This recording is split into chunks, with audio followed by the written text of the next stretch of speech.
Merci à vous trois. Alors on parlait des routes à l'instant, on va accueillir d'ici quelques instants des nouveaux invités, on les attend d'ailleurs. On parlait des routes à l'instant, eh bien ces routes, elles desservent aussi nos campagnes, nos zones de montagne, nos zones rurales, comme les villes. On va parler à présent d'aménagement du territoire, Stéphane. Donc vous me confiez votre mission d'annoncer les chiffres avec une palette graphique. Effectivement, on va parler de la répartition de la population sur le territoire. Eh bien, 31% des habitants de cette grande région Languedoc-Roussillon Midi-Pyrénées vivent dans ce qu'on appelle les zones rurales. La moyenne nationale, c'est 23%.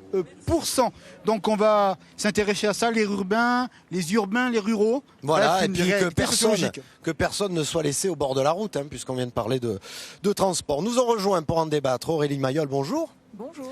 Vous êtes élue socialiste de Lozère, vous venez d'être désignée vice-présidente de la région en charge de la montagne et de la ruralité. Face à vous, Madame la vice-présidente Philippe Caléja. Bonjour monsieur, vous êtes le maire de Saverdun, c'est dans le département de l'Ariège et vous appartenez au camp des Républicains. Absolument, le département de l'Ariège, si beau département. Et médecin généraliste dans le civil, on va en parler. Médecin dans la ruralité, cette espèce en voie de disparition. Justement, on va en parler.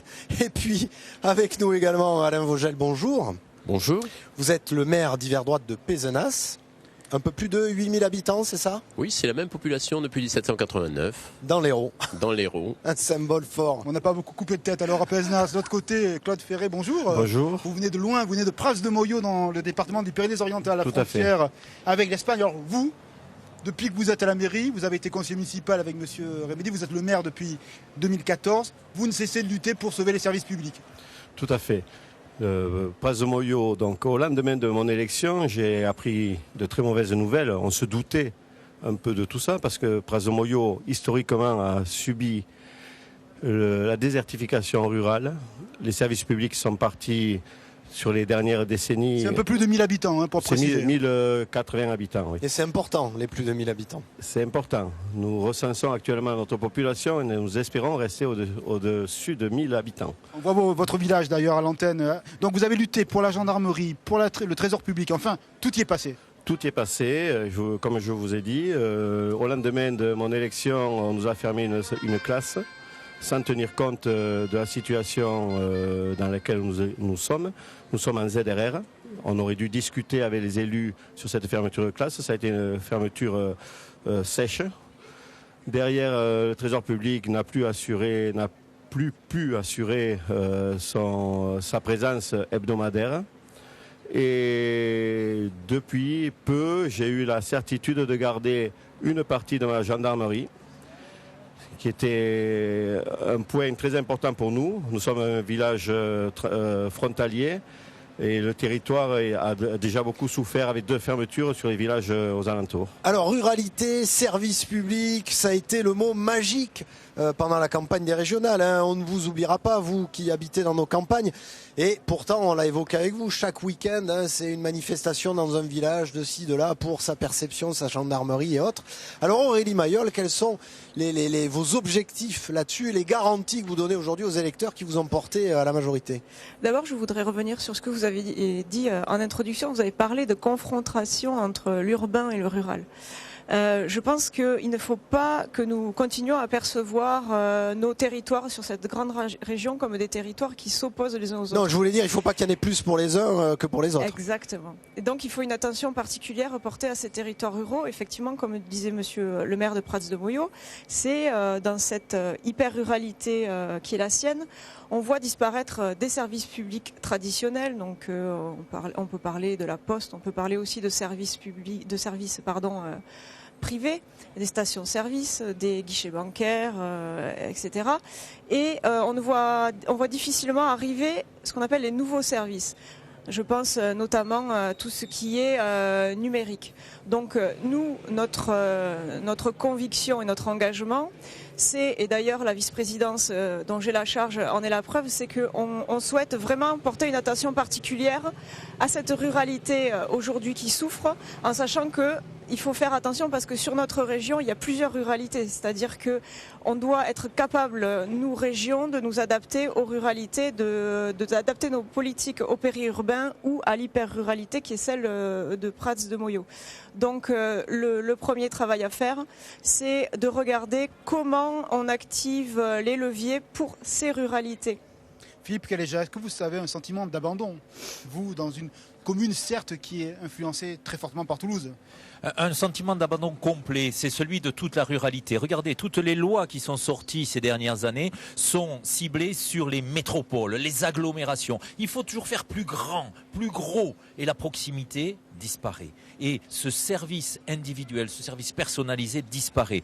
On a complètement oublié une chose importante, le désenclavement des territoires. Vous avez parlé de transport, c'est bien, mais la ruralité, si on veut qu'elle vive, il faut qu'elle ait des voies de communication routière de qualité, routière ou autoroutière, ça c'est un autre débat. Mais en tout cas, il faut qu'on puisse aller au cœur de la ruralité de façon cohérente. Et la qualité de vie qu'on y a est incomparable par rapport à celle de zones urbaines trop densifiées, trop surpeuplées. Comment vous situez-vous, Alain Vogel, dans ce débat, vous, maire d'une commune d'un peu plus de 8000 habitants ? Oui, mais nous on se situe comme des élus qui se retrouvent au cœur d'un département qui est un département plutôt riche, qui est l'Hérault, avec la nécessité d'avoir la région qui prenne maintenant la main sur une carte du territoire par rapport aux grands aménagements. Je crois que ça c'est notre attente. Et puis derrière, qui porte un maillage des différents territoires qui composent effectivement cette mosaïque régionale. Donc on a un travail de fond à faire. La ruralité c'est une richesse, les métropoles aussi. Et comme le disait Aurélie Mayol, plutôt que de les opposer aujourd'hui, il faut les réunir, il faut les mettre en relation. Et tout le travail aujourd'hui à faire, c'est tricoter ces liens entre une ruralité qui est extrêmement importante pour la région et des métropoles qui sont des locomotives. On va vous proposer de continuer le débat sur ce thème-là, mais tout de suite on va partir dans les Hautes-Corbières, pas très loin de Narbonne, du côté de Tuchan, parce qu'en 2010, Georges Frêche avait inauguré la première maison médicale du Languedoc-Roussillon. Et bien, 5 ans plus tard, on va voir quel est le bilan. Reportage. Un jour de la semaine, un mercredi, pas forcément le plus fréquenté, mais à 9h30, il y a déjà des patients qui attendent. La maison de santé est pluridisciplinaire. Des médecins de différentes spécialités s'y côtoient.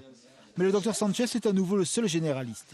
La jeune femme vient de Barcelone et s'occupe de patients sur 2 villages. 1300 personnes vivent sur le territoire. Les journées sont longues, d'autant que le deuxième généraliste est parti pour raisons personnelles. Des contacts ont été noués pour l'arrivée d'un autre praticien. Le docteur Sanchez l'attend avec impatience. C'est un besoin, parce que j'arrive pas à tout faire, à tout gérer, toutes les urgences. Je travaille sur rendez-vous. Depuis le mois de septembre, ces choses ont changé. Car voilà, dès que j'ouvrais le cabinet, il y avait 10 personnes qui attendaient ou 15 personnes. Et ça stressait un petit peu pour moi et pour eux aussi. Donc maintenant, on travaille sur rendez-vous.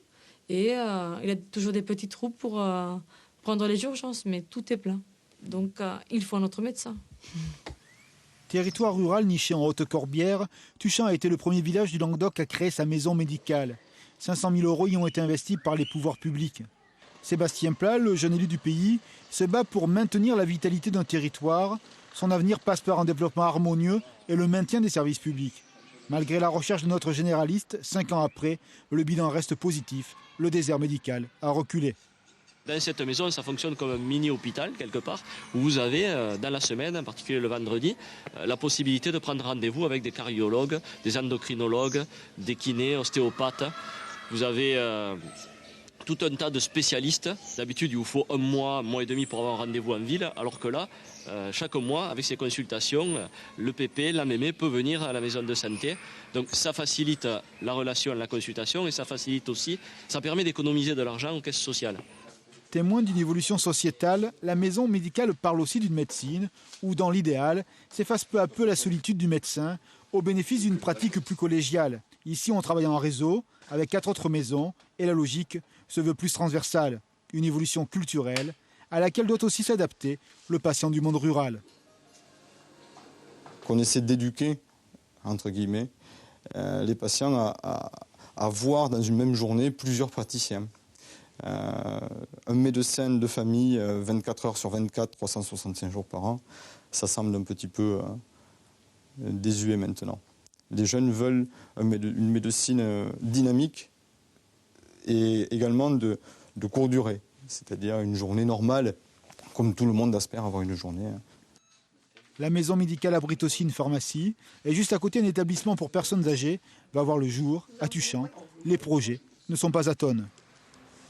On va repartir du côté de chez vous, Claude Ferré, parce que vous avez un projet, vous, à Prats-de-Moyaux.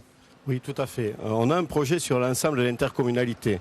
Alors un projet innovant, puisque nous avons une intercommunalité très étendue, certes peu peuplée, mais étendue.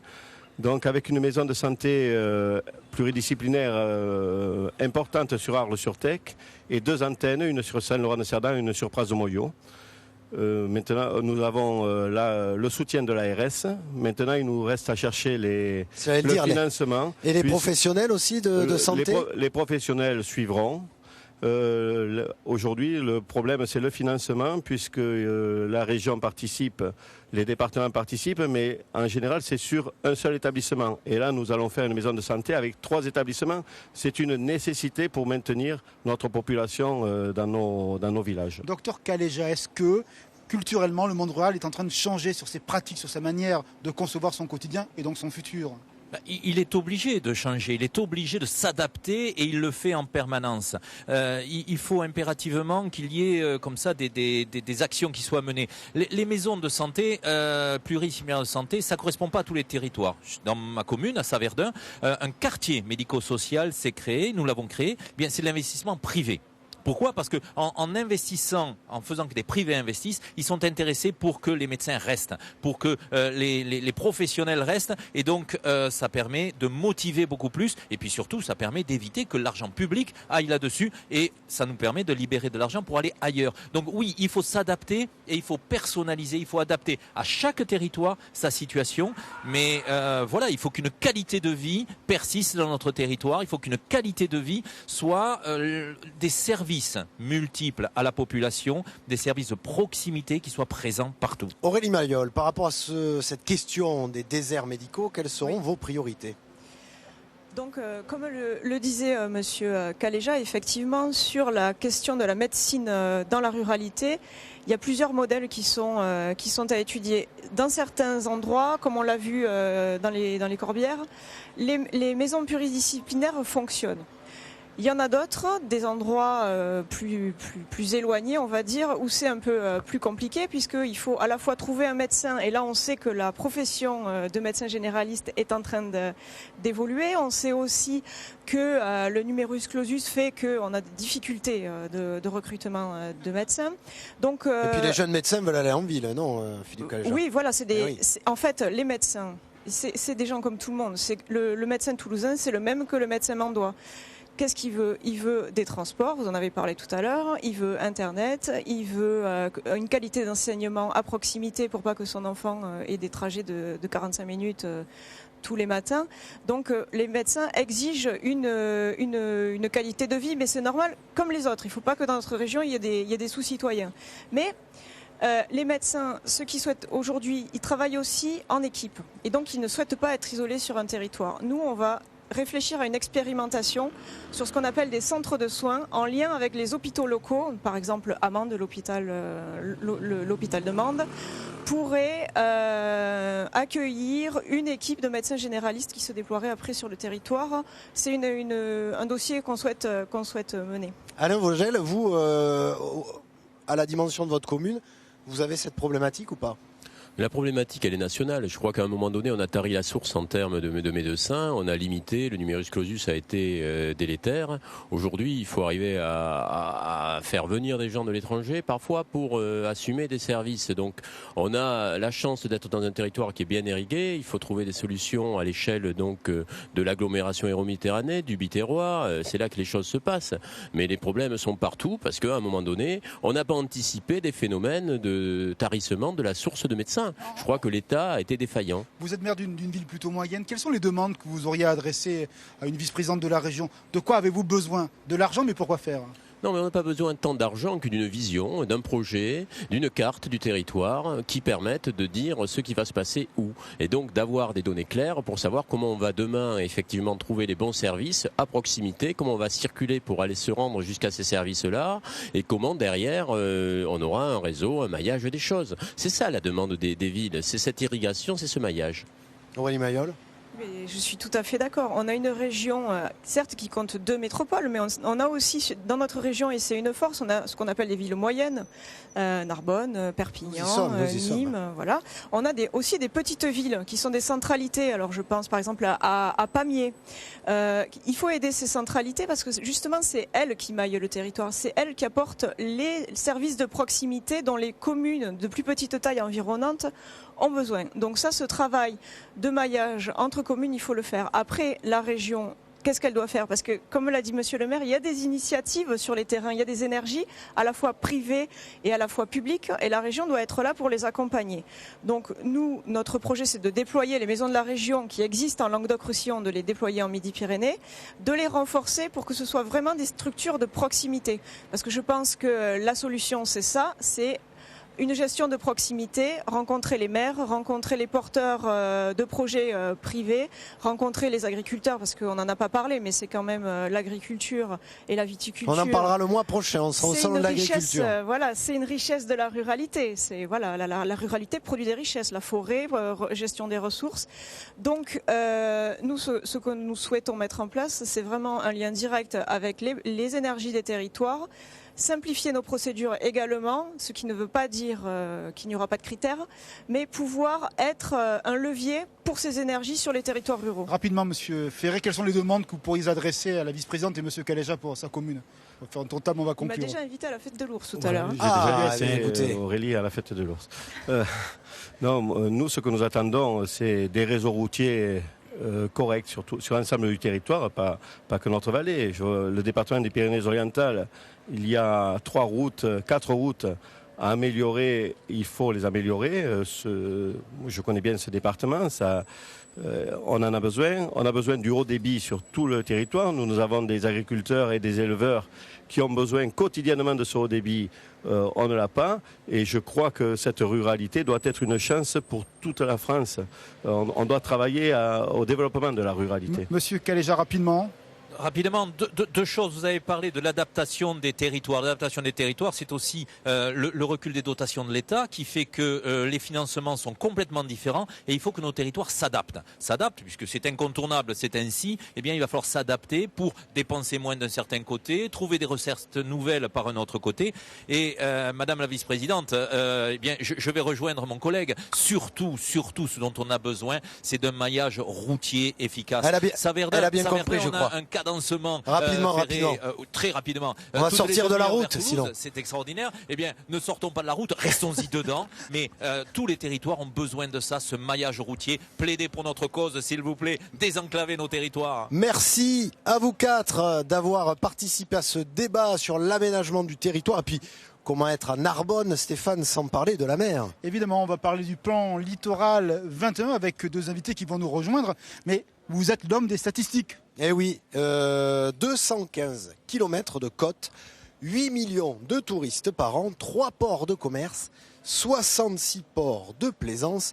Imaginez le potentiel qu'a cette région. Stéphane, on va ressortir ce terme qu'il va falloir expliquer. Souvenez-vous, comme disait un célèbre présentateur, le plan Racine. Effectivement, le plan Racine, c'est dans les années 60. C'est cette volonté initiée par le général de Gaulle de développer l'offre touristique sur le territoire du Languedoc-Roussillon pour justement affronter la concurrence du voisin espagnol avec la création de la Grande Motte, du Cap d'Agde, de Port-le-Cat. Bref, un projet ambitieux et très régulièrement dans les discours publics du Languedoc-Roussillon, cette évocation revient de manière régulière. Eh bien, on va voir si ce plan littoral 21 est en train de renouer avec ce caractère pionnier des années 60 et du gaullisme. Et oui, avec 2 invités qui nous ont rejoints pour en parler. Didier Codorniou, bonjour. Bonjour, messieurs. Vous êtes le maire PRG de Gruissant. Vous êtes aussi désormais le vice-président en charge de l'économie maritime et du littoral dans cette nouvelle assemblée régionale.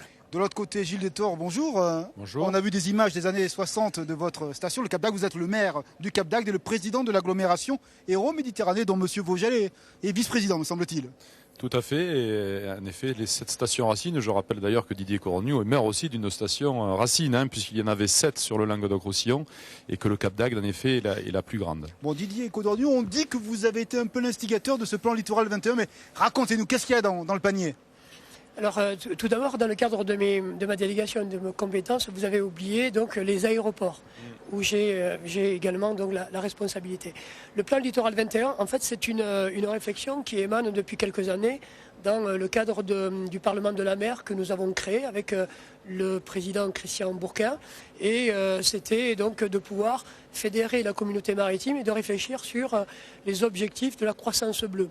La croissance bleue, c'est quoi donc et ça représente combien?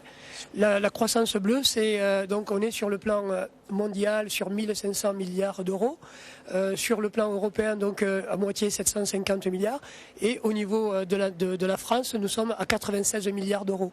Et nous pensons que l'économie bleue donc doit être un véritable levier économique pour notre Méditerranée.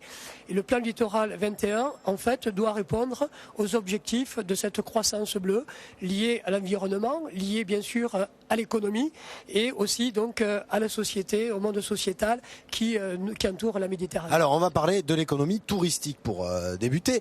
Qu'est-ce qui nous manque actuellement, Gilles Détor? Des logements un peu plus attractifs? Qu'est-ce qui nous manque? Écoutez, depuis maintenant 45 ans à peu près que l'État avait lancé la mission Racine, j'ai presque envie de dire que l'État a un peu abandonné cette question du littoral. Donc aujourd'hui, moi j'ai l'intime conviction que cette nouvelle grande région peut devenir la première destination mondiale du tourisme. Et pour ce faire, nous avons besoin de rénovation, nous avons besoin de modernisation parce que le marché est très concurrentiel. Vous avez parlé de l'Espagne, de l'Italie, le Maghreb, la Croatie, donc sont autant de destinations aujourd'hui avec Internet où on va très vite. Donc nous avons besoin de nous positionner et comme l'État nous a un peu abandonnés, j'ai envie de dire la région doit prendre le relais aujourd'hui pour remettre en perspective justement ce tourisme littoral, mais qui va devoir s'associer avec le tourisme de la montagne, le tourisme thermal, le tourisme patrimonial, le tourisme environnemental. Voilà quels sont les atouts de cette grande région et ce que nous devons mettre en mouvement ensemble. On manque d'offres marchandes concrètement aujourd'hui pour attirer des touristes supplémentaires et de l'économie supplémentaire? Oui, tout à fait. Je suis d'accord avec Gilles Détor quand il parle donc de restructurer, de requalifier notre littoral. Alors, deux éléments. Le premier, nous avons, dans le cadre du Parlement de la mer, déposé à Bruxelles, avec donc mes équipes, un plan croissance bleue. Donc, qui était estimé à 330 millions d'euros, qui a été fléché. Et sur les 330 millions d'euros, il y a 30 millions sur les dragages, donc un vrai problème au niveau de nos ports de plaisance. Et également 300 millions pour la requalification des ports. Le plan littoral, donc 21, devra s'occuper de la requalification, donc de l'hébergement, pour que l'offre soit beaucoup plus revalorisée, et puis que nous essayons de jouer dans la cour des grands. La cour des grands, c'est quoi? C'est de pouvoir attirer donc une clientèle touristique qui vient consommer dans nos stations, mais également qui reste chez nous et qui puisse donc circuler dans cette grande région. Et j'en reviens un peu donc à ce débat. Enfin, moi, je suis très heureux avec Gilles Détor, où on travaille d'ailleurs ensemble sur des réseaux Odyssea. Odyssea, c'est tout simplement d'aller chercher des fonds européens pour mailler le territoire de port en port et d'avoir une interconnexion au niveau de la terre. Alors, beaucoup d'argent investi déjà et encore à investir sur le littoral, mais aussi des emplois et des revenus finalement à dégager. Alors, avant de continuer ce débat avec vous, messieurs, on va donner un autre exemple de richesse littorale, celle qui nous vient du vent. On regarde votre reportage à Leucate, Stéphane Ratino. C'est une image dont l'éclat de la lumière et l'horizon marin disent la félicité de la villégiature. Leucate, un endroit nul autre pareil, qui sur un seul territoire offre 1000 facettes d'un tourisme raisonné et de moins en moins saisonnier. Dans le village audois, depuis 20 ans, l'innovation touristique et l'audace d'entreprendre ont permis le développement. Secteur en forte croissance, le tourisme est aussi fortement concurrentiel. Positionner la station sur des créneaux porteurs, donnant une valeur différentielle, c'est une clé. Ainsi, le vent est devenu un atout et Leucate le premier spot de la Méditerranée. Voilà, donc on stocke le matériel de planche dans ces coffres. On peut stocker jusqu'à 4 planches. Près de la plage, Patrice Besson est le patron d'un camping dédié à la glisse. Ouvert 8 mois par an, cet entrepreneur a créé un esprit de convivialité, une marque de l'idéal touristique, humain et toujours souriant. Grâce au vent et grâce à ce sport, sans ça, on serait ouvert comme beaucoup de juin jusqu'à septembre, grâce au vent et au funboard. Ce qui veut dire que la station est reconnue pour être un spot formidable?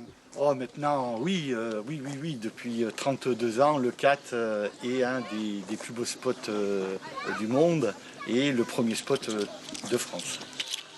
Le vent à l'E4, c'est presque 100 emplois à l'année. Un exemple pour l'Aude. Monique Ching est responsable de l'Office de tourisme. L'idée centrale de la politique est tirer la saison. À base d'une politique événementielle et d'une communication ciblée, le CAT a réussi ce pari.